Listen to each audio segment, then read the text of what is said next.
السلام عليكم. امتحانات الثالث متوسط قريبة تقريبا يوم 21/5. فقبل الامتحان عندنا 10 أيام. بهاي ال10 أيام شنو نقدر نسوي بيهن؟ أول امتحان عندكم هو العربي والإسلامية سوا.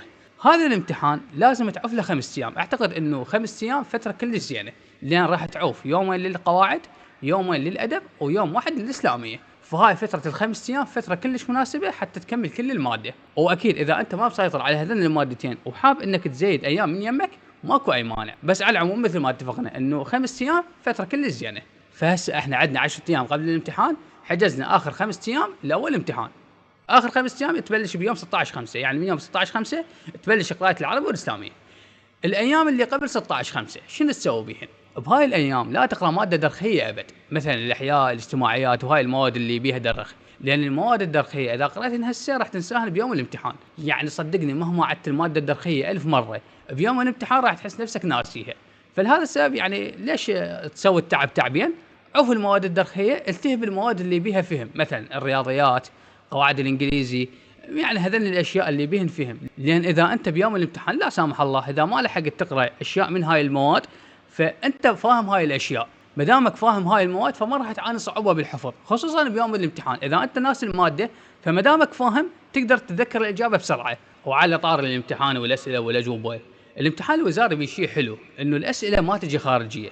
شوف اتذكر قبل سنتين لو ثلاثه، امتحان العربي كان امتحان جدا صعب، بحيث اكو اسئله خارجيه واكو اسئله حيل صعبه ما مفهومه.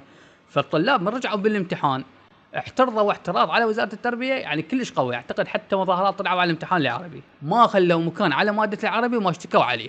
بحيث تخيل انه حتى الوزير قال انه احنا ان شاء الله راح نساعدكم بتصحيح ماده العربي. وفوق كل هذا قبل لا ينطون النتائج طلع بتصريح انه ماده العربي اكو بها نسبه النجاح كلش عاليه، يعني ركز على ماده العربي من بين كل المواد. فتخيل انه الضغط الاعلامي ايش قد يصير على وزاره التربيه اذا جابوا اسئله صعبه واسئله خارجيه. فحتى يخلصون من هاي الهوسه شو يسوون؟ يجيبوا لكم اسئله من الكتاب. بس مثلا اكو مواد مثلا العربي اكيد الشغله متغيره، مثلا يجيبوا لكم غير ايات قرانيه، يجيبوا لكم غير ابيات شعر وانت تحاولون تحلون القواعد. او مثلا الرياضيات يغيروا لكم بالرقم بس يبقى نفس القانون، او بالانجليزي يجيبوا لكم غير جمل. يعني هاي الاشياء المعروفه. بس على العموم ما يطلعون خارج هاي المواضيع ولا يجيبوا لكم شيء معقد. نفهم من هذا الكلام انه لازم نركز على اسئله الفصل اللي موجوده بكل كتاب، والشيء الثاني نركز على اسئله السنوات السابقه، لان تقريبا هن نفس راح يتكررن، ماكو شيء جديد، نفس المواد نفس الاسئله. اخر شيء اريد اسولف بيه، الثالث متوسط قبل كم سنه كان معتمد انه الطالب اذا نجح من الثالث متوسط جاب معدل 70 هذا الطالب يروح علمي، جاب اقل من 70 الطالب يروح ادبي. فنوعا ما كان اكو حافز انه انت تقرا وتجيب معدل عالي حتى تدخل علمي. بهذا الوقت ماكو هذا الحكي، انت تجيب 50 وتفوت علمي على راحتك. يعني ماكو واهس وشغف انك تقرا الثالث متوسط. ما اريد اخرب واهسكم بالقرايه، بس اريد ابعد الضغط عنكم، لان صدقني اعرف هواي طلاب بالاول متوسط اعفاء عام، بالثاني متوسط اعفاء عام، بالثالث متوسط طلعوا معدل 60. يقول لك الثالث متوسط يعني ليش اقربيه؟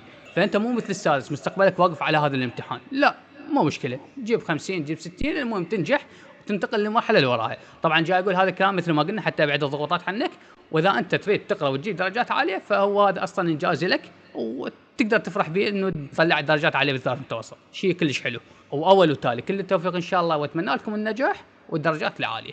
لا تنسوا تشتركون بالقناه، اشوفكم ان شاء الله فيديو ثاني.